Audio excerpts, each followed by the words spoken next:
دوستو اس لیے یاد رکھیے کہ صحابہ کرام رضی اللہ عنہم، ان کی محبت ہمارے ایمان کا حصہ ہے۔ جس آدمی کے دل کے اندر صحابہ کی محبت نہیں، یاد رکھیے وہ مومن نہیں۔ میں آپ سے ایک سوال کرنا چاہتا ہوں، کبھی آپ نے غور کیا کہ دشمن کا وار کتنا خطرناک ہے، کس قدر زہریلا، کس قدر زہریلا ہے؟ یہ قرآن کریم جو ہمارے پاس موجود ہے، یہ قرآن کریم ہم تک پہنچانے والے کون ہیں؟ یہ احادیث مبارکہ اللہ کے نبی کی جو ہمارے پاس موجود ہے، یہ کن لوگوں نے ہم تک پہنچائی؟ صحابہ کرام نے۔ قرآن کریم ان کے ذریعے ہم تک پہنچا، احادیث مبارکہ ان کے ذریعے ہم تک پہنچی۔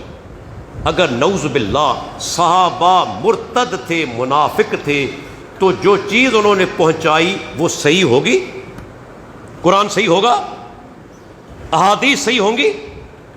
جب پہنچانے والا صحیح نہ ہو تو جو چیز ہم تک پہنچائی گئی ہے وہ کس طرح صحیح ہوگی؟ یہ دشمن کا وار ہے تاکہ دین اسلام کی بنیاد کو ڈائنامیٹ کر دیا جائے، دین اسلام کی بنیاد کو ختم کر دیا جائے۔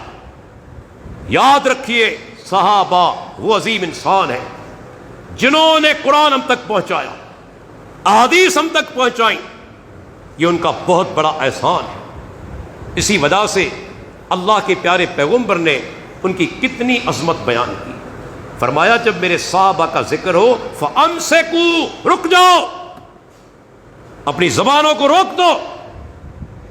آج لوگ روکتے ہیں، آج سرے عام گالیاں دی جاتی ہیں، اور کتنے ایسے لوگ ہیں جو ان کے فتنوں کا شکار ہو چکے ہیں۔